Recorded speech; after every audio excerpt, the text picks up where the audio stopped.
Bonjour Carole, bonjour tout le monde, bonjour ou bonsoir, où que vous soyez. Aujourd'hui, je suis très heureux de vous partager ces moments que nous allons partager ensemble avec Carole. Carole qui est, moi je l'appelle la chancelière. Vous allez comprendre pourquoi je l'appelle la chancelière. Bonjour Carole, Bonjour Ellie, comment vas-tu? je vais très bien, merci. Merci d'être là.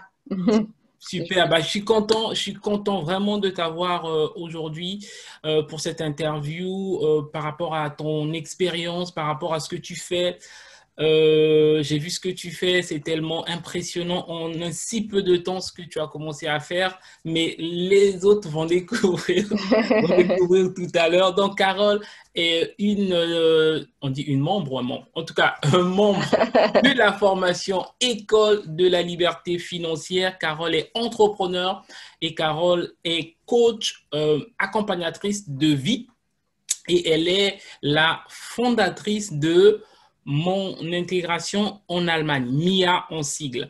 Carole, je suis vraiment content de te retrouver aujourd'hui parce que tu es vraiment une personne que j'ai vue évoluer et je vois des progrès que tu fais. Donc, je suis vraiment content de te retrouver aujourd'hui et je voulais vraiment échanger avec toi, que tu nous dises un peu comment tu as fait, comment est-ce que de la formation et jusqu'à ce que tu fais aujourd'hui.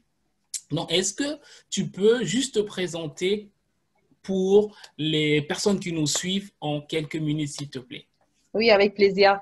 Merci déjà Ellie pour l'invitation. C'est un honneur pour moi d'être là et de pouvoir partager mon expérience. Alors moi, c'est Carole. Je suis originaire du Cameroun et je vis en Allemagne. C'est pour ça qu'Ellie Prince m'appelle chancelière. J'ai 35 ans et voilà, comme il a dit, je suis fondatrice de la plateforme MIA qui signifie mon, mon intégration en Allemagne, c'est ça. Et j'accompagne aussi, dans un sens large, les différentes personnes dans tout ce qui est qu'on peut appeler coaching de vie, mais je suis principalement axée sur tout ce qui est clarté, identité et productivité. Donc, clarté sur la clarté de sa vision, C'est pour ça, la clarifier clarifier de sa sa vision vision, et son retrouver, identité. redécouvrir son identité, comme j'aime dire, parce que j'estime que si, quand on manque de confiance en soi, en fait, c'est généralement un problème d'identité. Donc, retrouver son identité et comment optimiser aussi sa productivité, parce qu'on est de plus en plus accablé par toute forme d'information, etc. Et de nos jours, c'est plus évident du tout d'être productif au quotidien. Ouais, c'est Super. cet objectif, ouais. Wow, merci Carole. Donc je précise que cette plateforme est pour les francophones qui viennent en Allemagne pour résider en Allemagne. Ouais, c'est ça. Pour être plus précis, finalement, il y a deux plateformes. En fait, il y a la plateforme qui est mon intégration en Allemagne, qui s'adresse aux francophones en Allemagne, comme tu l'as dit. Et puis, il y a la plateforme qui est Carole, accompagnatrice de vie. Là, ça s'adresse à tous les francophones, en fait, pas que ceux qui vivent en Allemagne. D'accord, super, super, super. Bah, c'est une bonne chose là. Donc moi, je vais déménager en Allemagne bientôt, comme ça tu vas m'intégrer. Tu es le Super. bienvenu. Vous êtes les bienvenus, tous ceux qui nous suivent. Merci beaucoup, Carole. Dis-nous, quelle est la formation alors, à l'école de la liberté financière, on a pas mal de formations. Quelle est la formation sur laquelle tu as participé?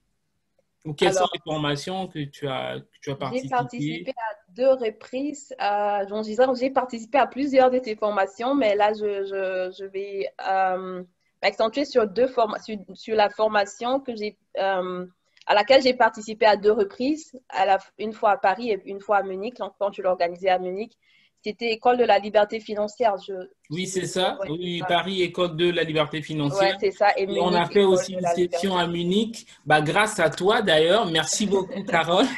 Carole a C'est un remué honneur. tout l'Allemagne. D'ailleurs, les personnes sont venues de loin, 600 kilomètres. Ouais, c'est ça. Waouh, j'étais vraiment impressionné. D'ailleurs, je tenais vraiment à te remercier pour cela. Donc, Carole a été mon point de contact pour conquérir l'Allemagne. Et c'était vraiment extraordinaire. En tout cas, merci beaucoup. Merci pour ça. Dis-nous, Carole, ces formations, ces clés, qu'est-ce que ça t'a apporté? Est-ce que ça t'a apporté quelque chose? Quels sont les points, quelques points où tu peux nous dire? ce que ça a pu t'apporter? Ouais. Moi, je dirais tout simplement, je ferais simple en disant que École de la liberté financière a été mon deuxième déclic ou mon deuxième point de contact avec le monde de l'entrepreneuriat. Le tout premier, c'était aussi avec toi et ton épouse. Lorsque je vous ai rencontré pour la première fois à une conférence à Paris, vous aviez un stand et voilà, je vous ai approché au stand. Là, c'était mon tout premier contact avec le monde de l'entrepreneuriat. J'étais un peu, entre guillemets, perdue dans la vie. Hein. Je ne savais pas ce que je voulais faire. Je venais de commencer à travailler, etc. Je vous ai rencontré, ça a été mon premier déclic. Le deuxième a été donc lors de la formation, comme je disais tantôt. Et disons qu'avant la formation, j'entendais parler de temps à autre de tout ce qui est entrepreneuriat, mais je ne savais pas par où commencer du tout. Et puis, je pensais aussi, en fait, bon, c'est pour les autres. Donc, je ne cherchais même pas vraiment à savoir. Plus je me disais, bon, c'est sûrement pour les autres. Et la formation m'a permis de comprendre. Ça a été vraiment une ouverture d'esprit au monde de l'entrepreneuriat. J'ai commencé à voir toutes les possibilités que j'ai de pouvoir générer différentes sources, en fait, de revenus. Étant salarié, je travaille comme ingénieur, mais j'ai compris que je pouvais générer différentes sources et ça a été tellement inspirant pour moi. Et puis finalement, j'ai compris aussi que c'est pas que pour les autres, c'est aussi pour moi et c'est aussi pour tout le monde, pour tous ceux qui nous écoutent également en ce moment. Voilà, c'est accessible à tous en fait. Yes. Alors, moi, la question que j'aime poser aux gens, c'est comment, déjà, est-ce que tu as eu les préjugés ou les appréhensions, les peurs avant de passer à l'action? Deux, comment tu les as vaincus? Comment tu les as terrassés? Ça Ouais, m'intéresse. ouais, c'est sûr que j'ai eu des appréhensions et beaucoup de peur. Je dirais que la crainte majeure que j'ai eue, c'était qui suis-je pour pouvoir démarrer un projet? Le Qui suis-je pour syndrome de pouvoir... l'imposteur. C'est C'est comme ça, ça le qu'on syndrome appelle de ça. l'imposteur, c'est ça. Qui suis-je pour pouvoir parler de telle thématique? Parce que lors de la formation, tu enseignes, entre autres, qu'il faut, par rapport à ton histoire ou par rapport à tes expériences, il y a déjà des choses que tu peux apporter, que tu peux valoriser ou monétiser, en fait, par rapport aux compétences que tu as. Et puis, je me disais, mais au moment de se lancer, je me dis, oui, j'ai certes telles compétences, mais quand je vais commencer à en parler, on va me dire, mais toi, tu sors d'où pour nous parler de ça, en fait? Je pense que c'était la plus grosse crainte que j'ai eue, mon plus Je gros vais toucher défi, en un fait. petit, je vais toucher un petit mot là-dessus. Ce que je dis souvent aux gens, c'est vraiment, c'est la chose en tout cas qui bloque ou qui attaque près de 98% des entrepreneurs lorsque tu commences, c'est le syndrome de l'imposteur.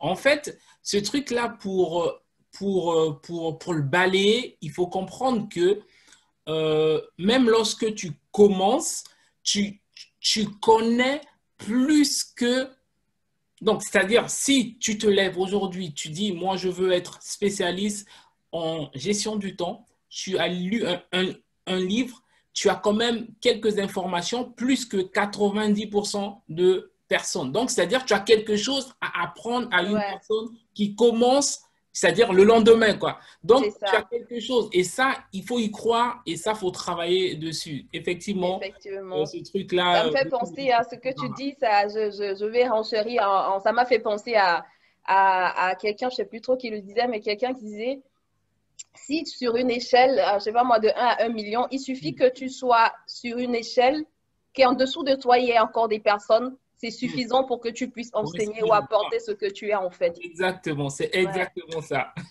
c'est ça. Oui. Donc, le syndrome de l'imposteur, quoi d'autre? Est-ce qu'il y a... Ah, Bon, c'est le défi majeur que j'ai eu, le syndrome de l'imposteur. Après, il faut dire aussi que le temps aussi, c'est peut-être l'une des raisons pour lesquelles je parle aujourd'hui de gestion de temps ou plus de oui. productivité, parce que le temps, voilà, tu as plein d'idées, mais en tant que salarié en plein temps, 40 heures de travail, si tu ne sais pas comment gérer, optimiser vraiment les 3-4 heures qui te restent le soir et les heures que tu as le week-end, tu pourras pas vraiment, tu vas ramer en fait sur place. Donc, la gestion du temps, ça a Yes, aussi été un défi.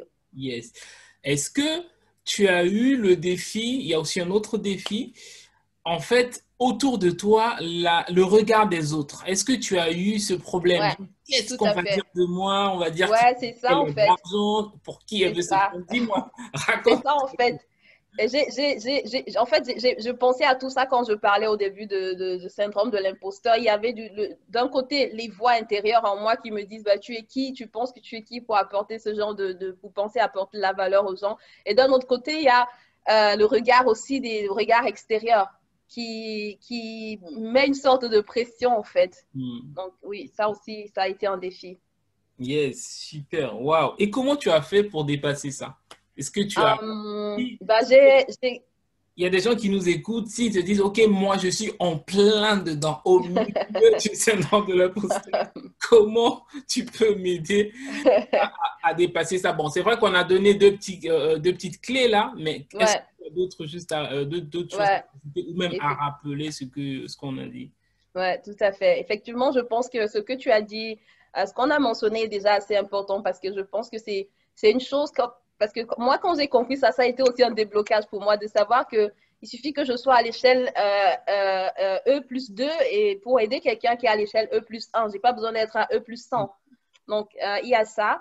Et l'autre chose qui m'a aidé, c'est de repenser à chaque fois aussi à ce que tu enseignes lors des formations et que tu dis très souvent quand on échange avec toi, parce que tu m'as aussi accompagné des fois dans des idées que j'avais, c'est de repenser à chaque fois au fait que, en fait, je veux apporter de la valeur. Tout ce que je veux, c'est apporter de la valeur à la base. OK, c'est sûr que je veux générer de l'argent, je veux une source de revenus, etc. Mais j'ai quelque chose que je veux apporter aux gens. Et du coup, j'ai commencé à, j'ai envie de dire, de donner gratuitement, d'offrir, de publier, par exemple, des expériences que j'ai eues, de partager sur les réseaux sociaux, etc. Et Ton e-book, d'ailleurs, tu as écrit oui, un e-book en effectivement. téléchargement. Ouais, c'est ça. J'ai écrit effectivement un e-book qu'on peut Du retrouver coup, sur la... pardon de te couper, l'une des manières aussi de vaincre le syndrome de l'imposteur, c'est en fait, c'est d'écrire des éléments comme un e-book. En fait, ça fait de toi auteur. Et du Ouais. coup, tu gagnes en confiance, même si c'est une seule page, en fait. Du moment où une personne télécharge, veut comprendre ce qu'il y a dedans, en fait, Mhm. ça te fait gagner en confiance, en fait. C'est ça. C'est ça. Et ça te donne aussi une sorte d'autorité un peu Voilà. dans ce que tu fais. Ouais. Mm. Donc, c'est ça, apporter de la valeur. Et plus tu apportes de la valeur et que les gens voient que tu leur apportes de la valeur au travers de ton contenu, automatiquement, les gens sont attirés à toi. Et même les gens ont commencé à m'appeler coach avant que moi je ne dise, même que j'avais jamais dit à quelqu'un, je dis que coach. Et les gens ont commencé à m'appeler coach, coach, etc., juste au travers de la valeur que j'apportais. Mm. Donc, c'est de commencer par là, voilà, ça aide à surmonter aussi Tout à cette fait. peur. En tout cas, c'est vraiment ça. Je pense qu'on est vraiment dans la même longueur d'onde. C'est apporter de la valeur aux gens. Moi, en fait, la monétisation, c'est les gens qui m'ont demandé, hein. À la base, lorsque j'ai créé mon premier site, tout le monde peut investir. J'avais jamais pensé à pouvoir monétiser. C'est juste, je voulais que, comme j'avais découvert l'immobilier, je voulais qu'autour de moi, tout le monde achète. Je voulais que Ouais, c'est tout le monde ça. achète. Donc, je faisais des webconférences gratuitement en ligne. Et un jour, une personne m'a dit, mais Élie, tu pourrais organiser une journée de formation sur Paris. Nous, on serait prêt à payer. J'ai dit, mais tu rigoles, tu es prêt à payer pour ça? Ok, j'ai dit, ok. Ouais. J'ai commencé à réfléchir et tout ça. J'ai dit, les gens sont prêts vraiment à payer pour m'écouter, quoi. Donc, j'ai fait un sondage. Vous êtes prêts à payer combien? Il y en a 50 euros, il y en a 100 euros, il y en a 150 euros. Ben, j'ai décidé d'ouvrir une journée de formation. Et il y avait 10 personnes. Donc, j'avais décidé de couper la poire en deux, 100 euros. Et il y avait 10 personnes. Donc, on était 13, moi, ma femme et ma fille qui avait 6 mois. Et là, c'est parti. Et donc, on avait commencé 10, aujourd'hui, on est des centaines et c'est juste extraordinaire en fait. Mm. Donc, je crois vraiment qu'il faut donner la valeur aux gens. Ouais. Et à un moment, il y a toujours un retour. C'est-à-dire, il y a, en fait, la nature est régie par des règles. Mm.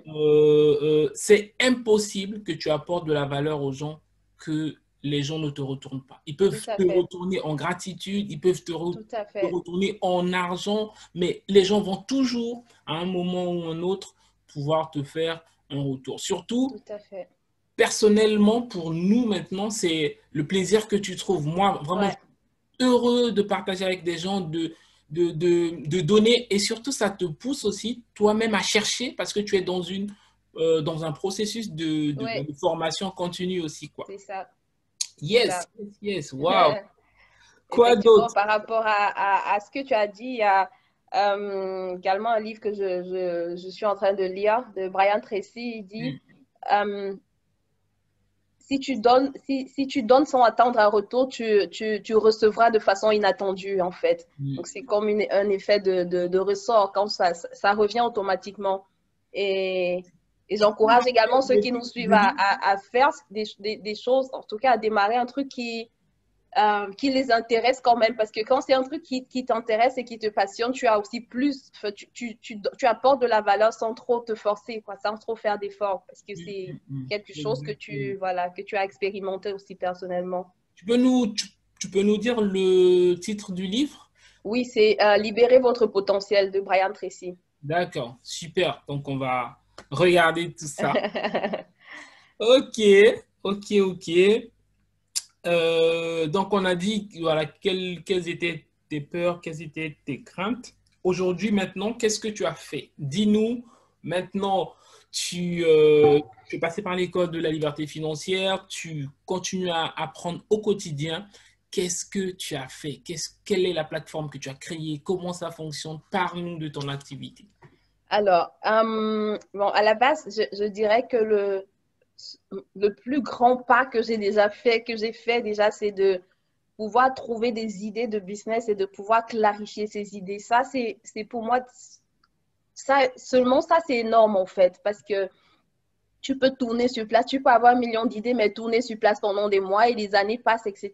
Et puis tu ne te lances pas parce que tu n'arrives pas à clarifier une idée, à savoir, voilà, à clarifier une idée, à démarrer. Donc, ne serait-ce que ça, pour moi, c'est déjà énorme en fait. Ça seulement, pour moi, ça vaut le prix de la formation. Donc, par la suite, comme je disais, j'ai pu démarrer deux activités. Parallèlement, MIA, dont on a parlé, qui est mon intégration en Allemagne, où j'accompagne les francophones en Allemagne dans tout ce qui est intégration sociale, intégration dans le monde pour les étudiants à l'université, dans le monde estudiantin, pour les travailleurs dans le monde du travail, parce que le système en Allemagne, pas que le système, mais la mentalité même est complètement différente. Donc, c'est un challenge pour beaucoup d'étrangers francophones ici. Donc, j'accompagne les gens dans ce domaine. Et la deuxième activité que j'ai démarrée, comme je disais tantôt, c'est dans un sens plus large, c'est dans le développement personnel. D'accompagnement. Voilà, l'accompagnement, c'est ça. Et donc là, je travaille avec des personnes même en dehors, au-delà de l'Allemagne, c'est-à-dire même dans d'autres pays, en fait, Hum, hum, hum. francophones. C'est ça. Aujourd'hui, plus francophone, d'accord. Ouais. Donc, toi, tu as créé, on va dire, deux plateformes ou deux sources. Donc, l'infoprenariat sur Internet pour l'intégration et du conseil et de la formation. Pour l'instant, tu ne fais pas Mm -hmm. encore. Tu m'as dit que tu as des masterminds. Comment ça se passe? Tu peux nous en C'est dire un peu? ça. Euh, ouais. Et démarrer mon mastermind pilote, je vais appeler ça comme ça, ce troisième trimestre. Et je démarre la prochaine rentrée de mastermind, c'est au quatrième trimestre, effectivement. C'est voilà, c'est l'idée du cerveau collectif où on avance ensemble, un groupe de personnes, on se forme ensemble, on partage. Il y a de la formation, il y a de coaching de groupe aussi et des rencontres, comme on dit, toutes les semaines, non, c'est pas Hebdomadaire. hebdomadaire, c'est ça, hebdomadaire. Et vraiment, l'idée, c'est d'échanger les informations.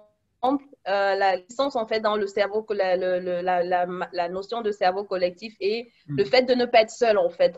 On avance ensemble parce que c'est effectivement l'un des challenges que j'ai rencontrés dans mon parcours d'entrepreneur, c'est que quand tu te retrouves seul, que tu n'es pas accompagné, que tu n'es pas des personnes avec qui te challenger, des personnes voilà, à qui tu es redevable et très vite tu commences à stagner, en fait. Ouais, tout à Donc, fait. le prochain groupe de mastermind, c'est pour le quatrième trimestre. Yes. Vraiment, le point que tu dis, c'est tellement fort, en fait. On dit souvent qu'on est la moyenne ben, des 5 personnes qui nous entourent, mais en fait, moi, c'est beaucoup plus que ça. Moi, c'est en fait, on est la moyenne des 5 sources qui rentrent dans nos oreilles, parce que les personnes qui nous entourent, on peut en avoir plus de 5. Donc, je Ouais. peux pas être la moyenne de ma fille, parce que c'est moi qui... Donc, c'est vraiment important, c'est le cadre que tu crées. Ouais. Par exemple, moi personnellement, je regarde pas la télé, il y a plein de choses que je regarde pas et je suis des fois surpris d'entendre que, ah, il y a tel truc. Par exemple, récemment, juste rapidement pour anecdote, je suis sorti, je vois tout le monde avec les masques en fait. Je trouvais ça bizarre dans la rue avec les masques alors qu'on avait dit que c'est dans les endroits clos. Et quand je suis rentré, j'ai dit à ma femme, en fait, il y a un truc bizarre, tout le monde a les masques. Oui, on a dit à la télé que c'est maintenant obligatoire. J'ai dit, ah ouais, ok, bon. Ok. Donc, c'est vraiment se créer un cadre, c'est-à-dire Ouais. que, euh, contrôler ce qui rentre.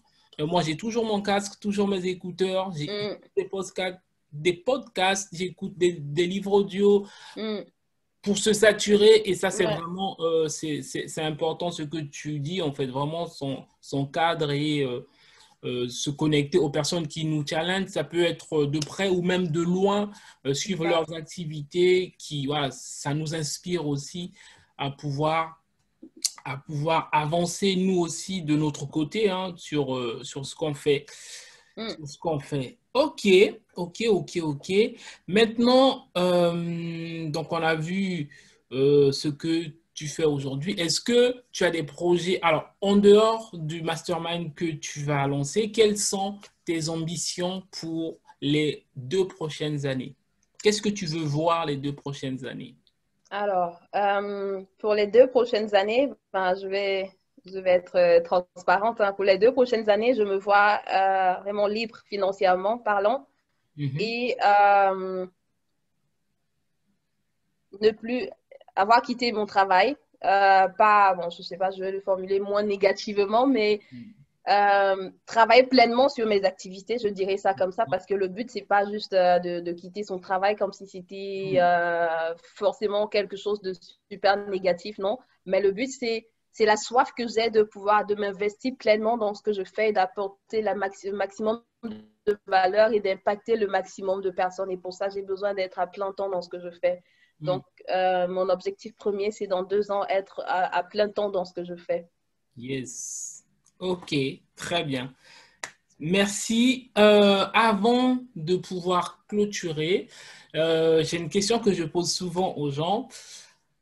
Maintenant que tu es dedans, c'est-à-dire avant, comment tu te sentais, pendant et après, comment tu te sens aujourd'hui, avant, comment tu te sentais, et donc avant et après, comment tu te sens personnellement?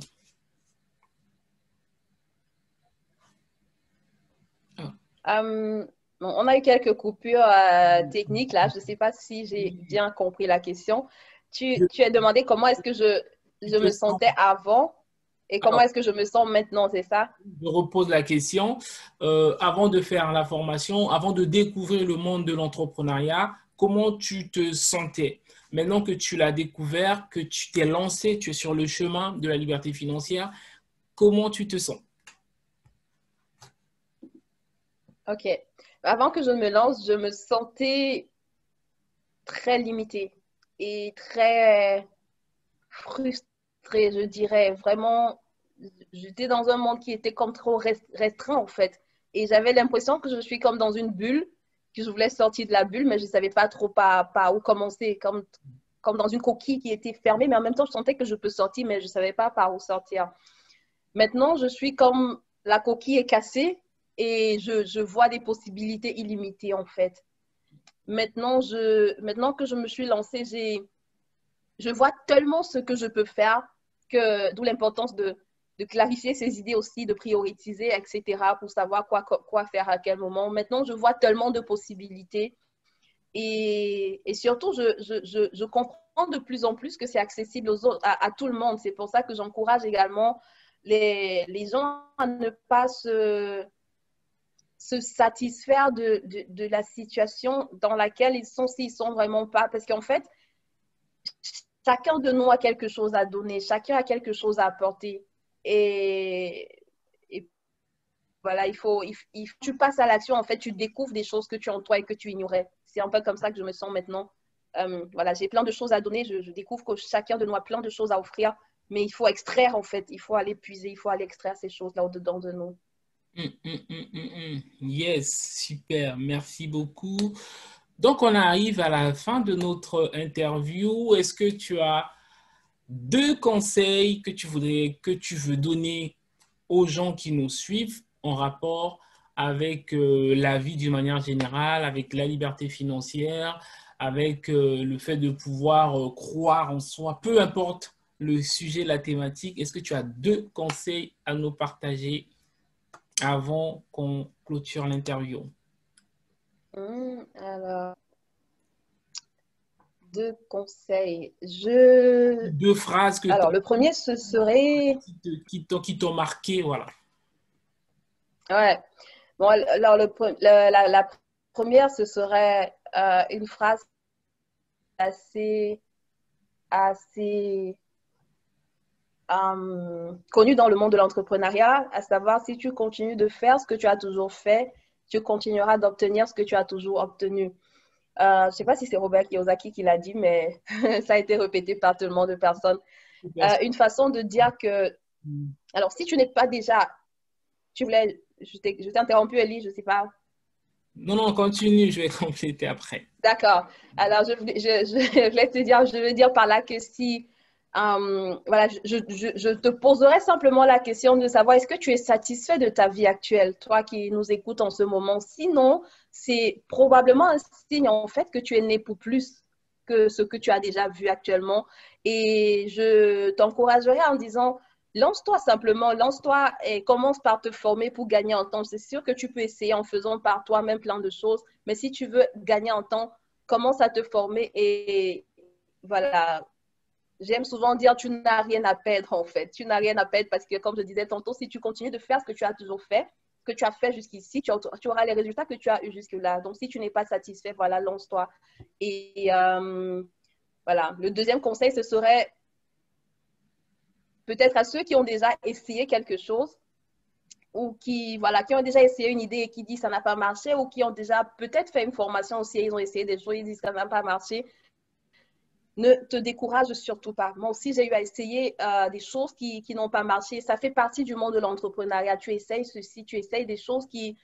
voilà, tu trouves ton chemin en essayant des choses qui ne vont pas toujours marcher, mais ça ne veut pas dire que tu as échoué. Il faut juste tirer des leçons, avancer. Ne te décourage pas, persévère. Le meilleur est devant toi. Et voilà, tu as des choses à apporter au monde. Tu es la solution à des besoins dans ce monde. Yes, super. Merci beaucoup. Merci vraiment, Carole.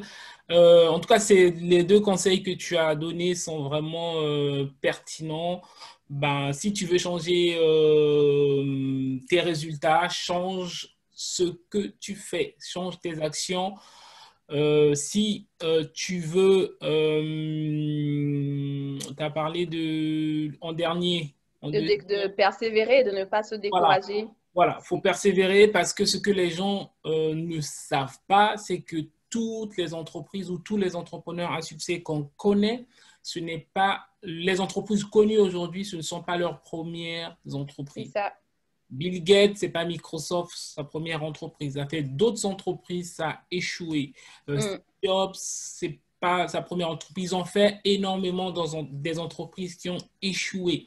Mais en fait, la vérité, c'est que c'est les entreprises qui ont échoué, mais eux, ils n'ont pas du tout échoué parce qu'un entrepreneur n'échoue pas, apprend simplement. Et ça me rappelle ma petite histoire. En 2012, j'ai lancé Synertix, donc une agence web qui développait des applications, etc., qui n'a pas du tout marché, mais j'ai appris de cette expérience-là.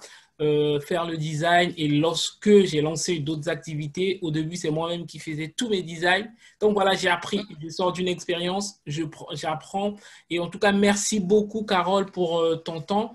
Et donc, on est arrivé à la fin de notre interview. J'étais vraiment content de partager avec toi. Je pense qu'on aura peut-être d'autres interviews sur d'autres thématiques. Et voilà, on verra par la suite. Donc, en tout cas, merci beaucoup. Je ne sais pas si on l'a dit, Carole est en Allemagne, elle habite à Munich. Donc, voilà. Un dernier mot peut-être pour clôturer, Carole? Bah, le dernier mot, ce serait, au risque de me répéter, hein, c'est de, voilà, La chacun répétition, d'entre nous, que c'est la mère des sciences. chacun d'entre nous a un dépôt au-dedans de lui, quelles que soient les voix, on a parlé à un moment donné des voix, quelles que soient les voix que tu entends au-dedans de toi, genre je ne peux pas, qui suis, ou des voix extérieures, même peut-être des voix que tu entends audibles, hein, des gens qui te disent tu n'es pas capable, que ce soit des voix extérieures ou intérieures, sache une chose, c'est que tu es né avec un dépôt au-dedans de toi. Et ce dépôt, en fait, c'est la solution à des besoins ou à des problèmes dans ce monde avec lequel tu es. Tu es né avec ça pour résoudre ces problèmes ou ces besoins-là. Et tu ne le sauras, je ne veux pas dire malheureusement, mais tu ne le sauras jamais vraiment si tu ne passes pas à l'action, en fait. Une fois que tu sauras passer à l'action, tu sauras ce que c'est. N'attends pas que ça te tombe, en fait, sur la tête. Donc, n'hésite pas, lance-toi, bouge-toi et voilà, et tu seras surpris de voir ce qui sortira de toi. Yes, super, super. Bah, merci beaucoup, merci. Et voilà, pour tous ceux qui nous suivent, il y a une très, très bonne nouvelle. Je pense que vous le savez déjà. École de la liberté financière va ouvrir ses portes dans quelques jours et ça va être un cursus soutenu sur 9 mois. Ça va être vraiment intense et on a énormément de contenu, mais vous verrez par la suite. Donc, je vous dis, restez connectés. Merci beaucoup, Carole, et je te salue là où tu es et on se dit à très bientôt. Merci. Merci pour l'invitation, Ellie. C'était un honneur. Avec plaisir. Merci, Carole. À bientôt. À bientôt. Au revoir. Bye bye à vous. Ciao. Ciao.